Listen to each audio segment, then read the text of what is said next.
The governor of Judea, Pontius Pilate, wrote a very detailed letter to Emperor Tiberius in Rome, telling him everything about Jesus. In the letter, he mentioned everything from the miracles performed by Jesus to his condemnation, death on the cross, and resurrection. This account is interesting because it includes details that do not appear in the biblical books that talk about the life of Jesus. Furthermore, we will discuss an archaeological find made by explorers led by a woman named Kathleen Canyon in 1961 in the region of Caesarea Maritima. They found an ancient document called Acts of Pilate, which was part of an old book from the 1st century. It is believed that Pilate himself wrote this document, which contains information preserved to this day, unchanged since that time. The story of Pontius Pilate is also mentioned in another very old book, written around the year 300, and many believe it was Nicodemus who wrote it. There is no certainty that everything described in this book is real, or if, over time, the stories were exaggerated and embellished. However, there are some indications that suggest the information might be true. For example, the document mentions that Pilate wrote to the Emperor of Rome, the Caesar, expressing his concern because Herod, another important leader, was speaking ill of him. This seems to be a plausible reason for Pilate to have written the letter, as it is a very specific detail and does not seem like something someone would invent just to create a fictional story. In 138 after Christ, a Christian leader named Justin Martyr wrote a letter to the Roman emperor of the time, Antoninus Pius. In this letter, he mentioned a document that Pontius Pilate had written. This indicates that the story was already known about 150 years after the death of Jesus, and that even the Emperor of Rome could have a copy of this document in his archives. Justin also described in the letter some events that occurred after the crucifixion of Jesus, such as the soldiers casting lots to decide who would get Jesus' clothes, a detail that is also reported in the Bible. A leader from the early days of Christianity named Tertullian told an interesting story. Even Emperor Tiberius Caesar once considered the possibility of adding Jesus to the pantheon of Roman gods. This suggests that even some of the most influential people of that time took the existence and events of Jesus' life seriously, which lends more credibility to the stories in the Bible and other ancient Christian texts. The report that Pilate wrote about Jesus generates much discussion, mainly because no copy of it has been found in the archives of Rome. Despite this, it is considered very important, as even the first followers of Jesus and even non-Christians held this document in high regard. The letter from Pontius Pilate to Emperor Tiberius is a key element in understanding the events related to the crucifixion of Jesus Christ. It becomes even clearer the impact of the document known as the Acts of Pilate when we discover that in 311 after Christ, Emperor Maximian attempted to create a fake copy of this document to diminish the influence of Christianity. This act of trying to alter the original document underlines its importance in the Roman Empire. Our focus is to analyze this document and understand the historical context in which it was produced. In the letter that Pilate wrote, he begins by greeting Emperor Tiberius and then describes recent and significant events in Judea, the region under his administration. Pilate expresses concern, noting that the traditional Roman gods seem to no longer be meeting the needs of the people. He also reveals his nostalgia for the time when Valerius Gratus was the governor of Judea, because since Gratus left the office, Jerusalem has become difficult to govern, with frequent problems and a population always on the verge of revolts.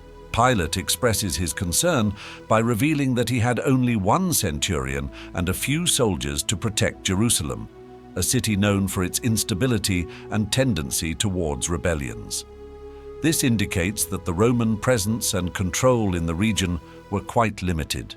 He even requested reinforcements from the prefect of Syria, who was also struggling to maintain security in his own region, showing that the Roman Empire was overextending and did not have sufficient military resources to ensure its stability. This situation raises doubts about the empire's ability to sustain itself in the long term, and even about the possibility of an imminent collapse. Pilate shares frustrations similar to those of his predecessor, Valerius Gratus, regarding the governance of Judea. The shortage of soldiers highlights how fragile Roman control was in the area, and the great challenges in maintaining order and peace. Pilate's concerns about the excessive expansion of the empire and the lack of military resources point to future problems that would later become evident in the history of the empire. These issues help us better understand the context of the time and highlight the difficulties faced by the Roman Empire. The concerns of Pontius Pilate may have influenced his decisions, including how he conducted the trial and crucifixion of Jesus. Upon examining Pilate's document, it is apparent that the lack of soldiers was a crucial factor in his decision to crucify Jesus. Pilate mentions that he became alert when he heard rumors about a young man in Galilee preaching new ideas in the name of the gods.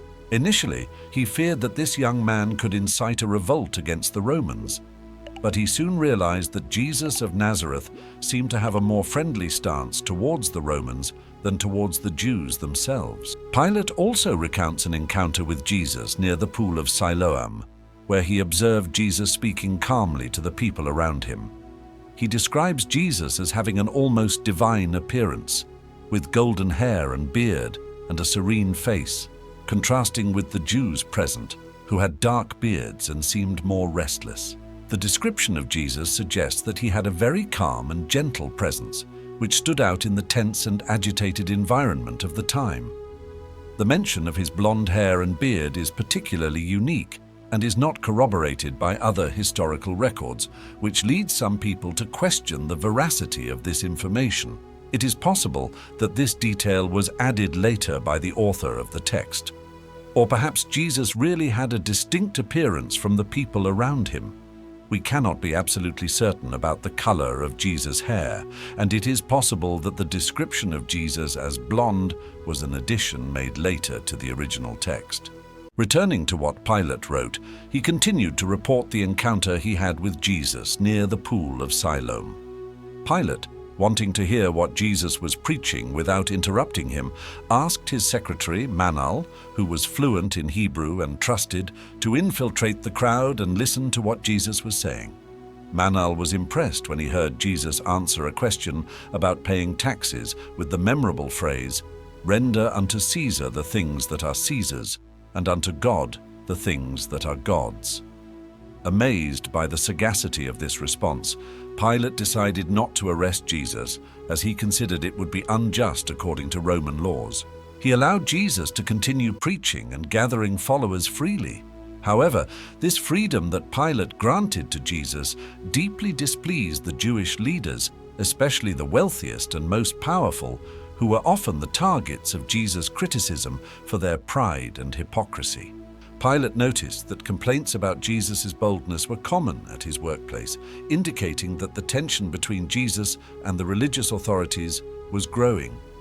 People warned Pilate that Jesus was at risk of being attacked, as there had already been cases in Jerusalem of supposed prophets being stoned. And if Pilate's government did not act appropriately, there could be calls for the Roman Emperor, Caesar, to intervene. Despite these concerns, the Roman Senate confirmed to Pilate that he was acting correctly and that he would receive military reinforcements after the end of a conflict in another region, Parthia. With the war occupying his thoughts, Pilate made a decision that, according to him, would maintain peace in the city without appearing to be yielding or humiliating himself. This fear of Pilate to order the crucifixion of Jesus shows that his decision to hand over Jesus might have been an effort to calm the situation and avoid a revolt or more political problems. Let's explore some ancient artifacts related to Pilate to better understand his role in the death of Jesus.